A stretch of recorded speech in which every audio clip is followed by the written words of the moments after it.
흥선대원군 이하응 하면 고종의 아버지로서 어마어마한 권력을 휘두른 카리스마 있는 인물로 알고 계신 분들 많을 텐데요. 권력을 얻기 전까지는 이처럼 일부러 파라코의 삶을 살면서 자신에게 발생할 수 있었던 권신들의 견제를 피했다는 이야기도 있습니다. 그랬던 그가 고종을 왕위에 올리면서 본격적으로 돌변하며 카리스마 있는 모습으로 조선 말기를 주름잡았다는 이야기죠. 근데 이거 과연 진실일까요? 그 이야기는 조금 뒤에 하도록 하고 우선 기본적인 부분부터 먼저 살펴보도록 합시다.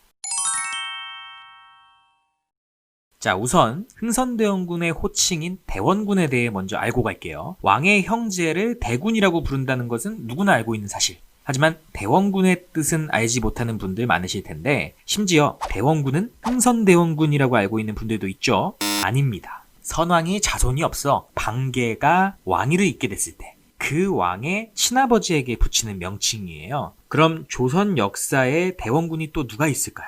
총 4명이 있는데요. 선조의 생부인 덕흥대원군, 인조의 생부인 정원대원군, 철종의 생부인 전계대원군, 그리고 고종의 생부인 흥선대원군입니다. 흥선대원군 이하응 말고는 다 처음 들어보시죠? 그도 그럴 것이 조선의 역대 대원군 중에서 살아있을 때 대원군 호칭을 받은 인물은 흥선대원군이 유일했기 때문인데요. 그렇다는 것은 결국 대원군의 지위에서 권력을 행사할 수 있었던 인물 역시 흥선대원군이 유일했다는 뜻이기도 합니다.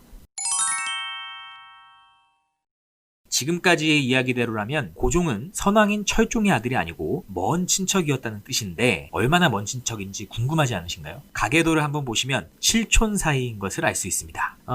조금 더 쉽게 얘기한다면 철종의 아버지의 이복동생의 아들의 아들이 고종이라는 건데요. 철종이 후사 없이 죽자 왕가의 인물은 신정왕후 조씨가 유일했습니다. 그래서 후사를 이을 적절한 인물을 찾다 고종을 찾게 된 것이고 그를 양자로 들여 왕위에 올린 것이죠. 그런데 가계도를 보면 고종은 흥선대원군의 둘째 아들인데 첫째 아들을 두고 왜 둘째 아들인 고종을 왕위에 올렸을까요? 여기서부터 흥선대원군의 전략이 숨어 있습니다. 당시 흥선군 이하응의 첫째 아들인 이재면은 이미 20세가 넘었기에 왕이 되었다면 바로 친정으로 나라를 다스려야 하는 상황이었죠. 그렇다면 유일한 직계 왕가인 신정왕후는 양자만 만들어주고 뒷방 늙은이 신세가 되는 것이고 흥선군 역시 별다른 힘을 얻지 못하게 되는 겁니다. 왕이 홀로 정치할 수 있는 힘이 있으니까요. 하지만 13세인 고종을 왕위에 올린다면 이야기가 달라지죠. 왕이 어리니 신정왕후는 수렴청정을 하며 권력을 행사할 수 있게 되고 흥선군은 아버지로서 좀 더 입김을 불어넣을 수 있게 되는 것이죠. 양측의 공동이익에 딱 들어맞는 상황인 셈입니다. 여기서 잠깐 칠촌이라는 먼 친척의 위치에서 하루아침에 조선의 최고 권력자 위치에 오른 고종, 여기에는 흥선대원군 이하응의 또 다른 전략이 숨어 있었다고 하는데 바로 왕의 기운이 스며들어 있다는 명당에 아버지의 묘자리를 얻었기 때문이었다는 비밀, 그것도 이 땅을 차지하기 위해 스님에게 거금을 주었다는 이야기까지 있는데요. 증거 있냐고요? 증거도 있습니다. 바로 황현의 매천야록에 기록된 이야기라는 사실, 그리고 영화 명당의 소재이기도 하답니다. 하지만 일단 정사가 아닌 야사의 기록이기 때문에 믿을 수 없다고 합니다. 야사는 어떤 기관의 기록이 아니라 온전히 개인의 기록이기 때문에 신뢰하기 어려운 내용이 많으며 실제 매천야록 자체도 역사의 내용이 뒤섞여 있거나 앞뒤가 맞지 않는 내용이 많다고 합니다. 또 흥선대원군이 젊은 시절 파라코였다는 것도 매천야록에 나오는 이야기인데 이 역시 사실이 아니라고 보는 게 맞다고 하네요. 철종실록에 따르면 이미 왕실의 종친들 중 품위를 지키는 모범적인 인물로 흥선군이 언급된 적이 있을 뿐더러 흥선군이 고종을 낳고 키웠던 운영궁의 모습을 보면 파라코의 집이라기엔 굉장히 크고 웅장한 부잣집이었기 때문에 흥선대원군의 파라코 이미지는 극적인 효과를 위한 드라마적 장치라고 보는 게 맞을 것 같네요. 자, 그럼 이제부터는 본격적으로 흥선군이 대원군이 된 이후의 이야기를 해보도록 합시다. 아들 고종을 왕위에 올리고 본인은 왕위에 올라선 흥선대원군 이하응. 그가 대원군이 되고 나서 한 일은 고종이 머무는 창덕궁과 본인의 집인 운영궁을 다이렉트로 잇는 한 라인을 설치하는 것이었습니다. 벌써부터 권력 행사의 느낌이 물씬 풍기죠. 재밌는 것은 흥선대원군이 고종을 만나러 운영궁을 나서는 문하고 고종이 운영궁을 찾을 때 들어오는 문이 서로 달랐다고 해요. 각각 공근문과 경근문으로 불렸는데 공경하다 할 때 공경에 한 글자씩을 따서 지은 문입니다. 그만큼 서로가 서로를 찾을 때 공경하는 마음으로 찾아는 뜻이겠죠. 뭐 아버지와 아들 사이에 그럴 수도 있지 않느냐 생각할 수도 있지만 조선시대는 부자 관계보다 군신 관계가 위입니다. 그럼에도 이렇게 서로 공경하는 의미의 문이름을 지은 것을 보면 대원군의 위치가 결코 왕밑이 아니었다는 것을 보여주죠. 우리는 그들의 미래를 알기에 이 두 개의 문이 아버지와 아들이 가야 할 길이 서로 달랐음을 상징적으로 보여준다고까지 의미를 부여할 수도 있겠네요. 실록에 보면 고종도 직접 나서서 흥선대원군의 권력을 지켜 세워줬음이 나타나 있습니다. 대원군에게 품정하라며 뭔가를 지시할 때 대원군의 의견을 듣고 행하라는 표현이 많기도 하고 종친부 등록에 따르면 대원이 분부라는 표현도 많이 사용되는데요. 공식적인 벼슬에 있는 사람이 아니었음에도 여러 국사를 논하는 데 있어 큰 권력을 행사했음을 알 수 있죠. 심지어는 하파라는 말까지 붙였다고 하니 하파가 폐하, 전하, 저하 다음으로 높이는 표현이라는 것을 봤을 때 흥선대원군의 권력이 어느 정도였는지 추론이 가능합니다. 하파는 참고로 대통령에게 붙이는 각하라는 표현보다 높은 표현이라고 하네요. 그렇다면 여기서 궁금할 것이 대신들은 이런 상황을 어떻게 받아들였냐 하는 것입니다. 아니 상식적으로 벼슬도 없는 사람이 왕의 생부랍시고 권력을 휘두르는데 가만히 있었을까요? 또 이 당시 조선은 붕당으로 인해 남을 헐뜯어 깎아내리는 게 일상인 시기 아닙니까? 그런데 대신들도 이러한 상황을 어떻게 봐야 하는지 적잖이 당황했던 것 같습니다. 일단 살아있는 대원군이 조선 역사상 처음이었기 때문에 대원군의 권력을 규제할 원칙이나 사례가 전혀 없었어요.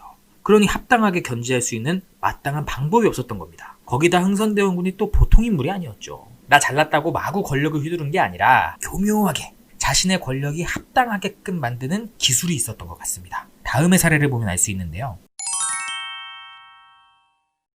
흥선대원군이 입던 옷에는 기린이라고 하는 상상 속의 동물이 그려져 있었는데요. 이건 대군들이 사용하는 것이라고 합니다. 조선은 왕족이 벼슬을 할 수가 없거든요. 복장을 통해 나는 대신이 아니라 그냥 왕족일 뿐이다 라는 것을 보여줬던 겁니다.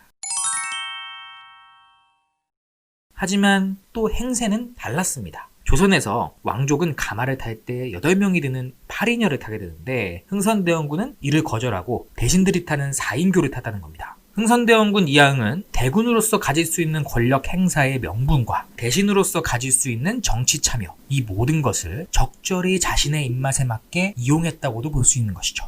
이제 흥선대원군이 얼마나 똑똑한 사람인지 감이 오시나요? 거기다 더 놀라운 사실, 고종이 왕위에 오르면서 함께 권력을 얻게 된 신정왕후와 흥선대원군은 그 권력을 언제까지 행사할 수 있느냐에서 차이가 있었습니다. 신정왕후는 수렴청정이 끝나면 힘도 사라집니다. 실제로도 3년밖에 수렴청정을 못했죠. 하지만 흥선대원군은 나중에 고종에 의해서 쫓겨나긴 하지만 이 당시 기준으로는 고종이 갑자기 어떻게 되지 않는 이상 쭉 할 수 있게 되는 겁니다. 일반적으로 아버지가 아들보다 먼저 세상을 떠날 가능성이 높으니 죽을 때까지 끝나지 않는 권력인 셈이죠.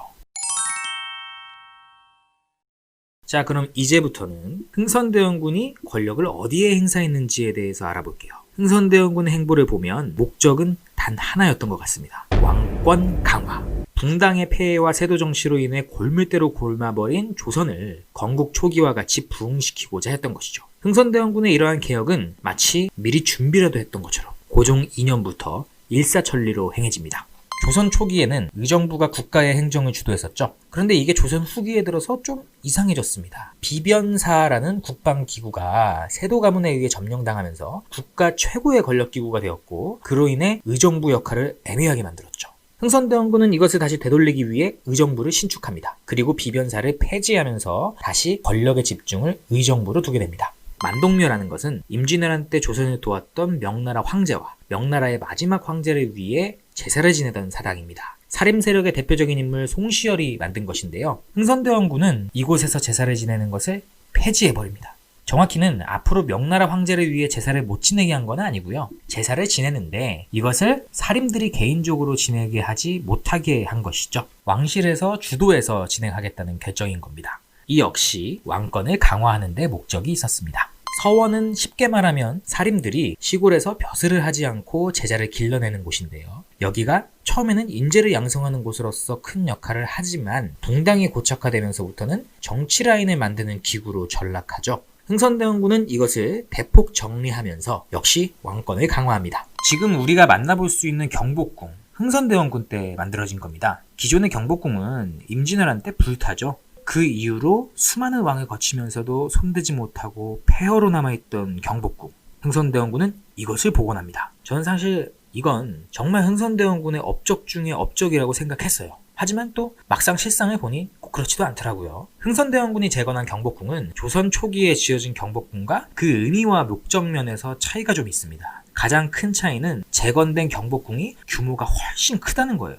조선 초의 경복궁은 건국 초기였음에도 불구하고 대규모로 짓지는 않았습니다. 왜냐면 그게 중요한 게 아니라 백성이 잘 사는 나라를 만드는 게 중요한 것이었으니까요. 하지만 재건된 경복궁은 규모가 10배 이상이 됩니다. 궁궐을 짓는 건 지시는 흥선대원군이 했겠지만 고생은 사실 백성들이 하거든요. 조선 후기. 안 그래도 삶이 힘들었을 백성들이 얼마나 더 힘들었을까요? 우리야 지금까지도 그때의 문화유산을 감상할 수 있다는 점에서는 감사할 따름이지만 흥선대원군이 왕권 강화만을 너무 지나치게 앞세워서 무리한 재건을 한 것은 아닐까 싶기도 합니다. 그래서 나중에는 경복궁 중건 때문에 재정이 어려워져서 양반에게도 군역을 내도록 하죠. 세도 가문 힘 약화시키고 사림들 힘 약화시키고 양반들 힘까지 약화시키는 대단한 인물 흥선대원군. 이런 카리스마 있는 개혁은 참으로 좋지만 그것이 결국은 백성을 위한 것이 아니라 본인의 권력 강화를 위한 것이었기 때문에 많은 아쉬움이 남습니다. 고종도 처음에는 이것이 자신의 왕권을 강화시켜주려는 아버지의 마음이라고 생각을 했겠죠. 하지만 시간이 지날수록 그것이 자신을 위한 것이 아닌 아버지 본인을 위한 것임을 깨달았을 것입니다. 그래서 결국 아버지를 내쫓죠. 하지만 흥선대원군은 거기서 포기하지 않고 오히려 왕을 교체하려까지 했습니다. 무려 2번이나 말이죠. 만약 흥선대원군이 정말 고종을 위해 왕권을 강화시켜놓고 깔끔하게 권력에서 물러났다면 어땠을까요? 태종이 세종을 위해 왕권을 강화시켜놓고 깔끔하게 물러난 것처럼 조선에 다시금 빛이 비춰졌을까요? 흥선대원군 이하응이 꿈꾼 조선은 국왕의 조선이 아니라 대원군의 조선이 아니었을까 생각해봅니다. 오늘 영상은 여기까지입니다. 오늘도 영상 재밌게 보셨다면 구독과 좋아요 부탁드리고 다음에 또 재미난 영상으로 찾아뵙겠습니다.